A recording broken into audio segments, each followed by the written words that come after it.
अध्यक्ष जी, जब हम इस अभिभाषण को पढ़ते हैं और सरकार के जितने भी हमारे साथी हैं जो बात करते हैं, तो एक बात निकल के आती है कि जो जिस नारे को लेकर भारतीय जनता पार्टी दिखाती है कि हम इस प्रकार से काम कर रहे हैं, तो एक नारा है नॉन स्टॉप हरियाणा।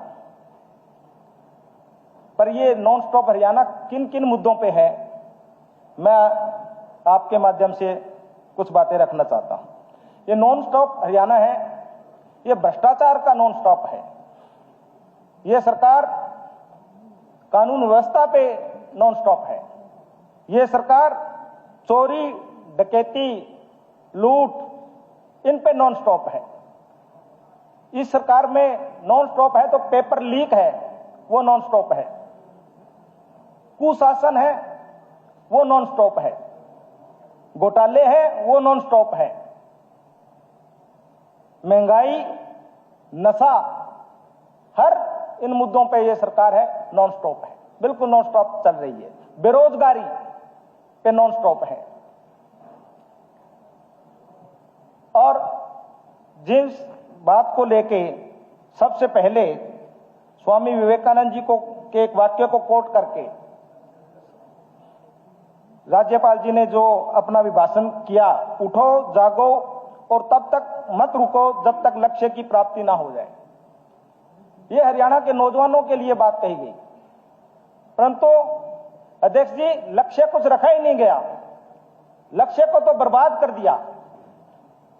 लक्ष्य तो एक बोर्ड पे लिख दिया गया कि आपका लक्ष्य है डी ग्रुप, HKRN, ये आपका लक्ष्य है। और इससे ऊपर कोई लक्ष्य किसी ने जाना है तो हमारे राज्य में जगह नहीं है। आप इस देश से बाहर जाके अपने लक्ष्य की पूर्ति कीजिए। इस प्रकार का लक्ष्य इस सरकार ने निर्धारित किया है। मैं आपको बताना चाहूंगा कि स्वीपर की पोस्ट के लिए जो आवेदन आए उसमें से 39,990 ग्रेजुएट, 6112 पोस्ट ग्रेजुएट, 1,17,144 12वीं पास, यानी लाखों बच्चे स्वीपर की लाइन में लगे हैं और ये कहते हैं कि हमने लक्ष्य दिया है और लक्ष्य की प्राप्ति कीजिए। क्या स्वीपर के लगने के लिए लक्ष्य की प्राप्ति करेंगे? अध्यक्ष जी, दूसरा इन्होंने कहा है कि गरीबों का उत्थान। किस प्रकार का उत्थान? एक भी कोई स्कीम बताइए कि जो गरीब के लिए बनाई गई हो। कोई एक स्कीम आज नहीं है जिसमें कि गरीब का भला हो। ये कहते हैं अपनी उपलब्धि में, अभी मंत्री जी भी बता रहे थे कि हमने SC समाज का विभाजन कर दिया है, एक DSC समाज बना दिया, ये हमारी उपलब्धि है। मैं ये जानना चाहता हूं कि आपने उनके लिए किया क्या है विभाजन के अलावा? कोई एक ऐसी नीति बता दीजिए ताकि उनके बच्चों को भला हो। आपने HKRN में अगर नहीं दिया रिजर्वेशन, अलग बात है, परंतु मैं एक बात और कहूंगा, उसके अलावा कहते हैं कि हमने किया है। कोई एक पॉलिसी बता दीजिए। उन जो हमारे वाल्मीकि समाज के वो साथी जो सीवरेज में कहते हैं कि सफाई के लिए जिनके ड्यूटियां लगी है, उनके बच्चों के लिए क्या किया आपने? आप जो हमारे दानक समाज में जो मंडियों में काम करते हैं, उनके बच्चे जब भी जाते हैं कहते हैं हमारे बच्चे पढ़े हैं जी, बच्चियां पढ़ी है, कहीं से नौकरी का इंतजाम हो जाए। हमने कहा कि सरकार के पास कोई आपके लिए नीति नहीं है, उन्होंने एक विभाजन कर दिया है, उससे क्या लाभ होगा ये आगे देखते हैं।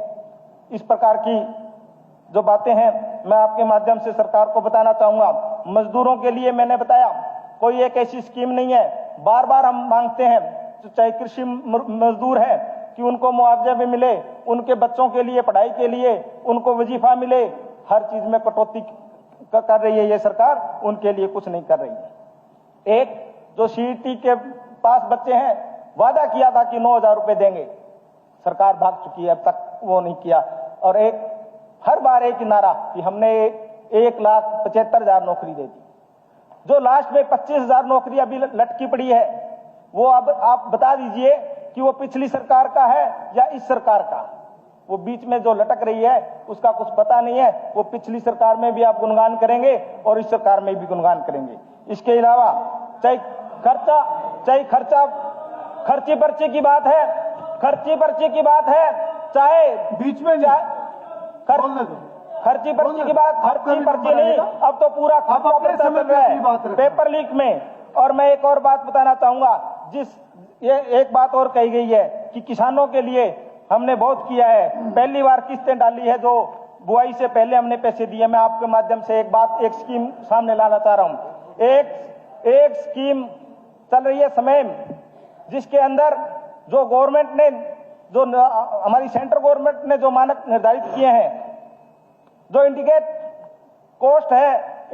कॉस्ट है जो इक्विपमेंट की, वो सर अभी एक मिनट में अब सर 7 मिनट का तो वैसे ही है। नहीं 7 मिनट नहीं, वो बैंक बैलेंस कम हो गया, ज्यादा बोल लिए कुछ लोग, तो उसको भी इन्होंने घटाने का काम किया है। और एक सर जो अनुदान है उनको कम करने का काम किया है। आप इस स्कीम की जांच कर लीजिए। पूरे देश में सिर्फ हरियाणा एक ऐसा राज्य है जो कि अनुदानों में कटौती की है। इसके अलावा ये कहते हैं कि हमने परिवहन में किया है, गांव में बसें हैं वो कम हो गई है। गांव के लोग चाहते हैं कि गांव में हमें सुविधा मिले ट्रांसपोर्ट की, वो नहीं है। एक अंतिम बात कहता हुआ कि जो एनसीआरबी की रिपोर्ट है, 3 से 4 लोगों की हत्या हर रोज और 4 से 5 महिलाओं का रेप और 100 चोरी पर डे, दर्जन भर अपहरण।